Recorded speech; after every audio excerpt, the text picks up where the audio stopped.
Are you an introvert and you're not sure if you have the abilities to manage a team? Or maybe you've been given the feedback that you're too quiet, you need to speak up more or become more visible at work? In this video, I'm going to share with you why it doesn't matter whether you identify as an introvert or extrovert to become an effective leader. And I will be talking about specifically 5 strengths that introverts can use to become effective in their leadership.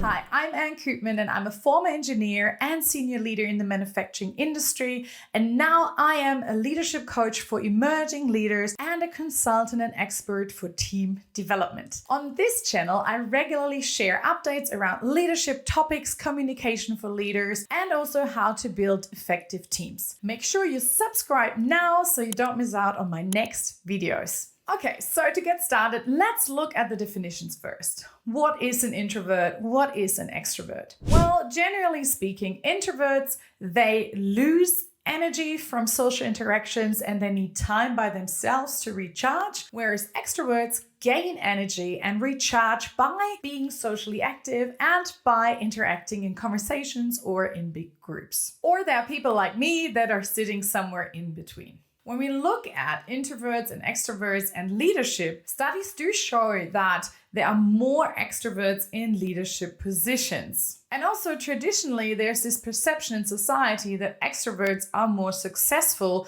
and make better leaders because they're more outspoken, more visible, and appear to be more confident. And yeah, maybe whilst generally speaking, extroverts might have a few advantages when it comes to selling themselves because they don't shy away from speaking up and sharing their great ideas. I think defining somebody's leadership potential goes way beyond a definition whether you are introverted or extroverted. As human beings, we're way more complex than fitting into one of these 2 boxes, and from there being defined what our leadership potential might be. From my experience as a leader myself and working with my clients over the last years, I do believe that there is way more that identifies our potential for leadership and helps us become effective in the way that we manage and lead people. And based on our own strength and our motivators and energy sources, we might thrive in certain situations and other situations might drain our energy. And these might differ for every individual. And so just because you might be a little bit more quiet or you might take some more time to think before you speak, maybe you prefer one-on-one interactions over big group conversations, that does not mean that you can't be an effective leader. Unfortunately, I still hear it quite often from clients that they're getting feedback that they are too quiet, they're not visible enough, they need to speak up more, they need to stick to their point more,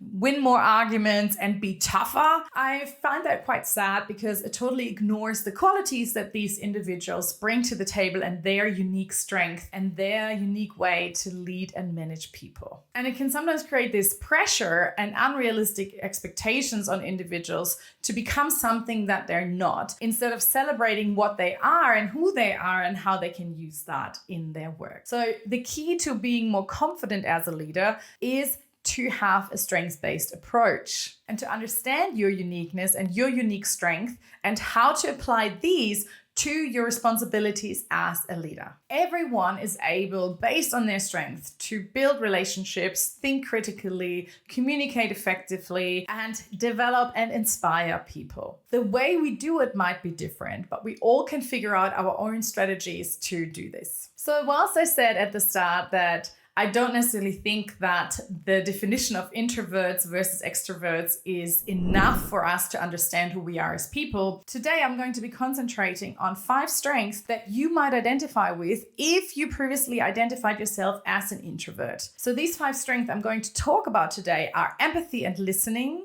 reflection and considered judgment, analytical thinking, relationship building and trust, and focused work. Of course, there are way more examples. As I said, us humans are very complex and you will have way more strengths than any of those 5. But maybe some of these tips might be able to help you see your leadership potential and also sell yourself better in these feedback conversations when you are asked to show your leadership capabilities.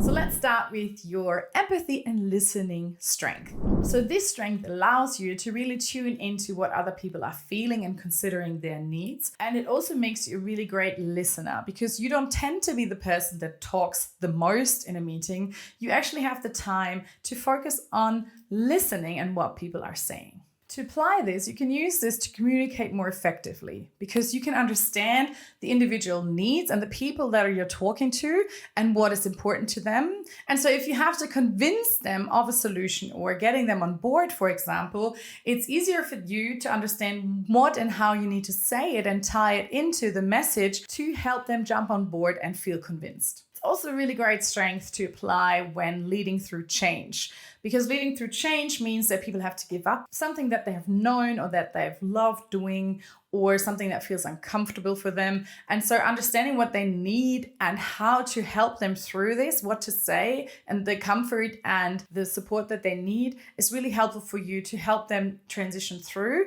and see the positive outcomes at the end. The second strength I want to talk about is reflection and considered judgment. And this strength helps you to really think through all the details and all the information you have before you make a decision. It's a really powerful strength because it means that you are confident that everything is in place before you start. You might find it easy to understand all the steps that need to be taken to achieve a certain goal. And this helps you to hold people accountable because you can describe the goal, you can describe the key results and the milestones, and you can describe what the requirements are. So it's easy for people to get clarity of what's expected from them. And this makes it easy for you to check in and follow up on their accountability and performance. The third strength I want to talk about is analytical thinking. And this strength allows you to process data super quickly and make sense of data, to analyze information and figure out what this means. So this strength is really powerful for making strategic decisions, which is an important leadership competency to have. So you can use this strength to understand the different opportunities,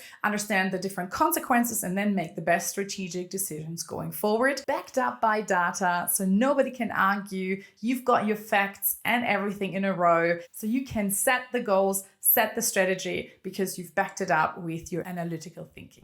The next strength I wanted to talk about was focused work. And so this means that you're really good at getting things done, focusing on the task at hand, not getting distracted, and completing your work, which is fantastic to achieve what you need to achieve. And as a leader, it's a really great and powerful way because it also allows you to keep your people on track, to avoid that they're getting distracted and to notice when they are kind of going into a different direction, they kind of lost track of the task and the goal that you had.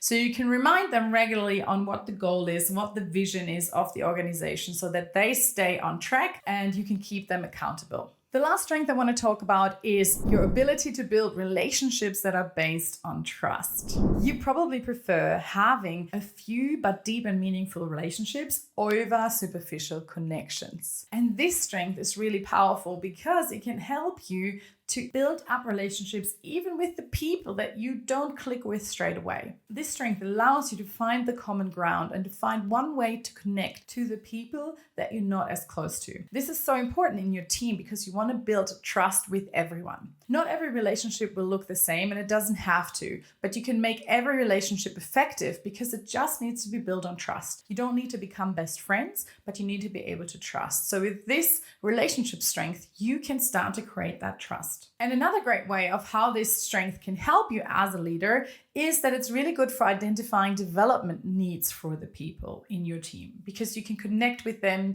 They might talk about their aspirations, their desires, and you might identify their strength and how you can support them in their development and achieving their personal goals. So these were 5 examples for 5 powerful strengths that you might identify with as an introvert. And to make sure that you are successful in your leadership role, I also want to share a few key tips with you that you can take with you on your journey. Keep in mind that social interactions drain your energy. So if you are a leader and you have to regularly interact with other people, make sure that you block time in your calendar throughout the day just by yourself to recharge. This will make a huge difference because if you wait until the evening when you get home, you will crash and you will be completely exhausted. Schedule in small windows every day to rest and recharge. Secondly, make sure that you have time to think. So again, blocking time for you to process information, think about everything that you need to do and how you want to approach it and find your solutions. You might feel more comfortable thinking things through first